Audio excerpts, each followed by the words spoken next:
Hello, this is Holly Odinsky, and this is my screencast of the three dimensions that Larson Freeman discusses in Chapter 4.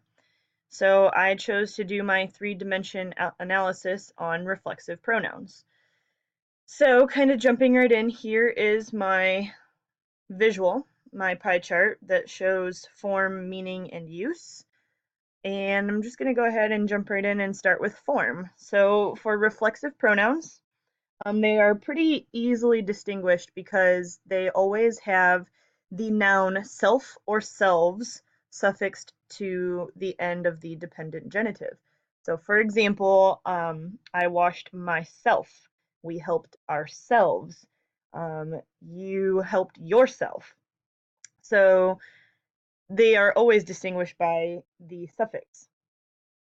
However, there is an exception, and that is the third person singular and the third person plural.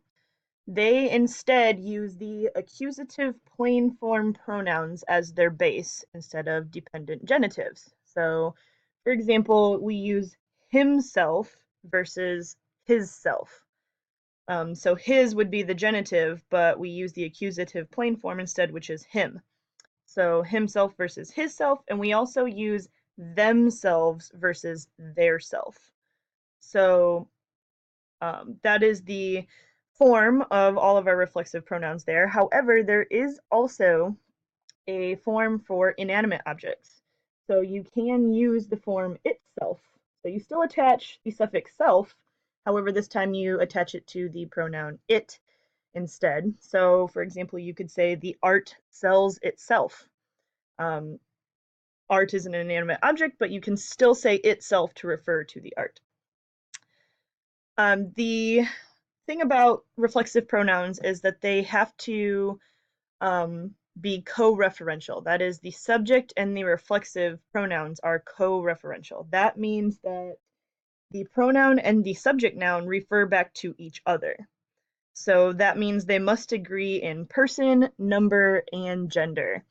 So when you say things like, I washed myself, the myself and the I refer to each other. What you wouldn't say is things like, Emily hurt myself. Emily and myself do not refer back to each other. They refer to two different people.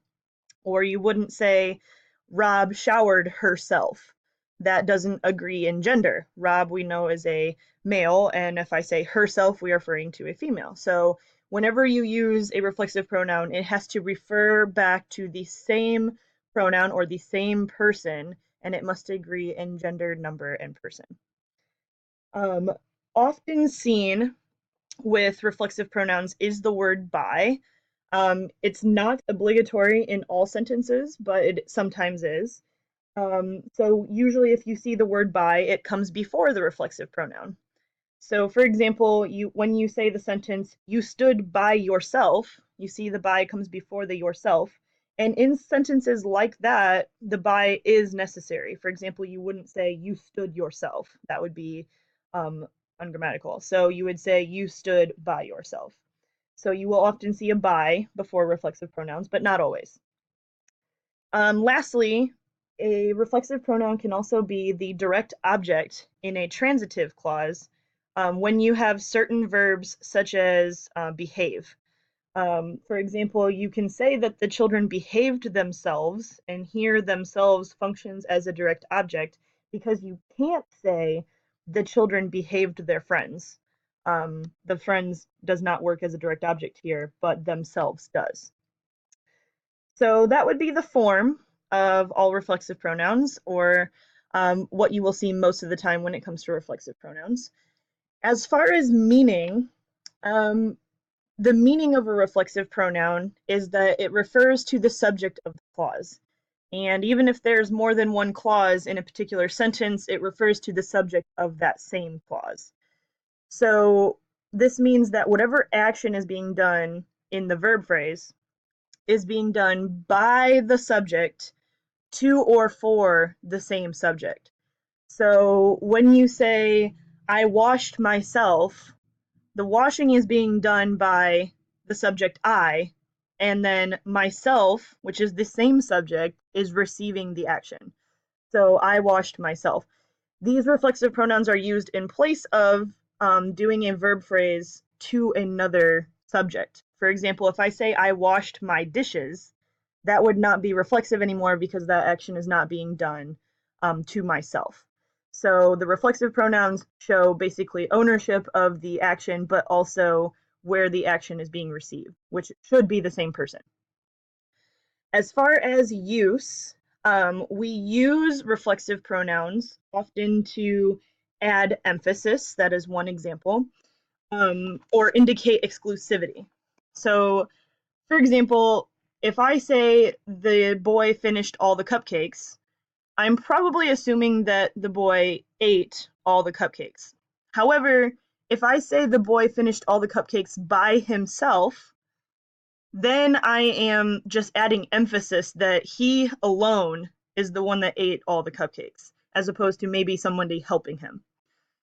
So it kind of adds emphasis to the person doing the action, as in they did it themselves.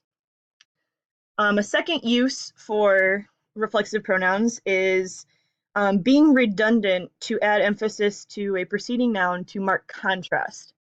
So you're comparing two subjects, maybe. In the example, I am a terrible student, but you yourself are a straight A student. I'm comparing myself as a student to yourself as a student. And I use the word yourself after the pronoun you to emphasize, to mark contrast that you are different from me.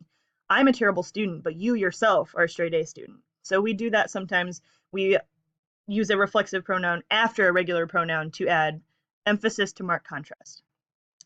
And then lastly, you can use a reflexive pronoun in place of a personal pronoun where it's usually expected. Now, when I read this part in Endley, they don't give an example, or they don't give a reason for why we do this, why we replace personal pronouns with reflexives. But there is an example, such as if I ask somebody, "How are you?" they could respond, "I'm fine. How about yourself?" You could easily just say, "I'm fine. How about you?" But you could also say, "I'm fine, how about yourself?" and it still makes the same meaning. So there's not exactly a reason for that meaning or for that use, but it is a use that we have for reflexive pronouns. So that is my analysis on reflexive pronouns. And if you want, you can scroll down on my visual and you can see all the examples I just used, examples in regard to form, example in regard to meaning, and examples in regard to use. So I hope that clears up a lot of things about reflexive pronouns, and hopefully that was a clear analysis. And let me know if you have any questions, comments, or concerns. Thank you.